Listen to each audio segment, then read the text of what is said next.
Hello, and welcome back. We're going to continue our discussion of topic two, the Muslim world and Africa, particularly focusing on the Islamic world with lessons 3 and 4.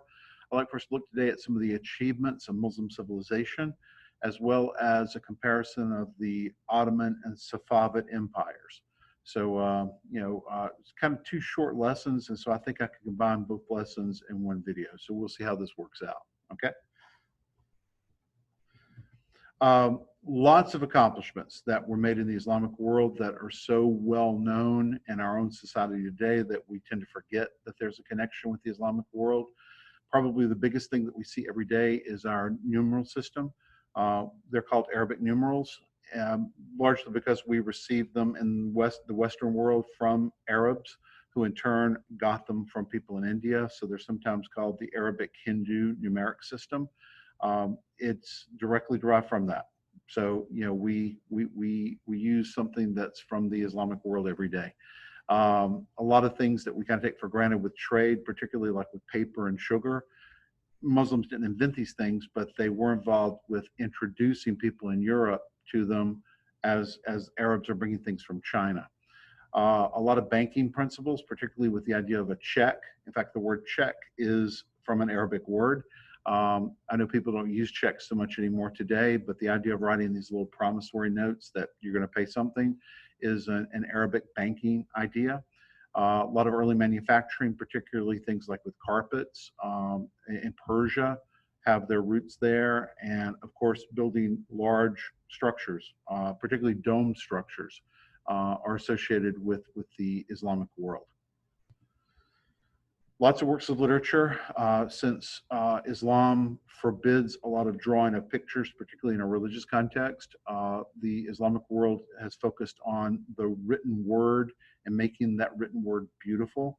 So many texts written in Arabic actually are quite beautiful to look at because of the style of the writing, the calligraphy, the beautiful handwriting that they use. Some of it is so stylized that you have to actually be taught how to read it in that particular style.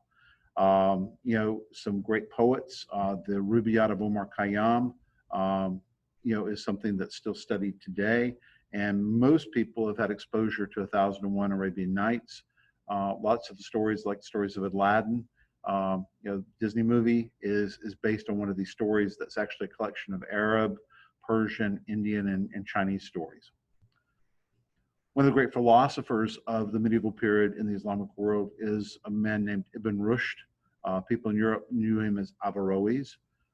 He is the Muslim equivalent of Thomas Aquinas. So he's taking the ideas of Aristotle and applying them to Islam, just like Thomas Aquinas was applying the ideas of Aristotle and trying to reconcile them with Christianity.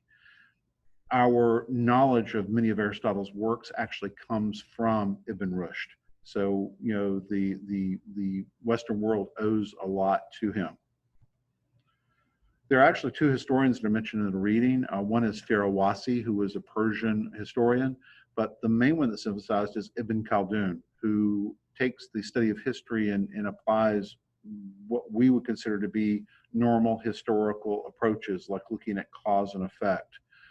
Looking at the idea of bias in sources, looking at the impact of the social and economic structures in an area on how people do things. He's one of the first people that pointed out that it just is kind of funny that people are Muslim because they're born into a Muslim house, into a Muslim community. People are Christian because they're born into a Christian house and a Christian community. So he made some of those observations. So very, very important as a historian. Probably one of the greatest mathematicians who has contributed things to our society is a man named Al-Khwarizmi.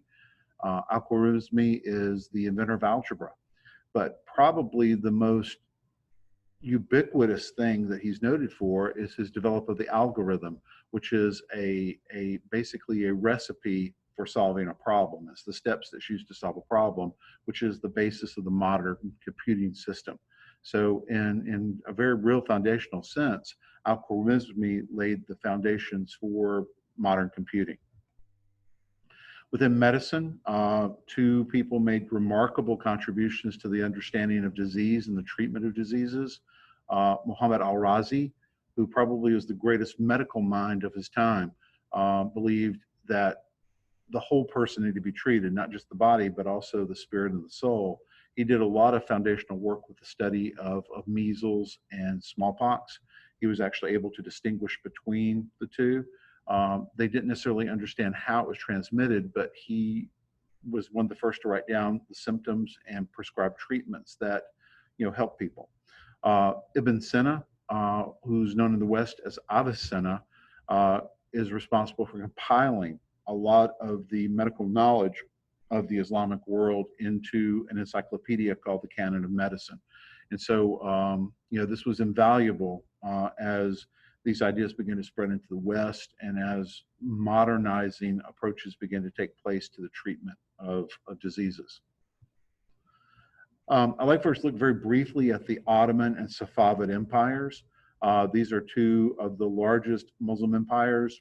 There's a third one called the Mughal Empire, but we're going to talk about that in topic 3.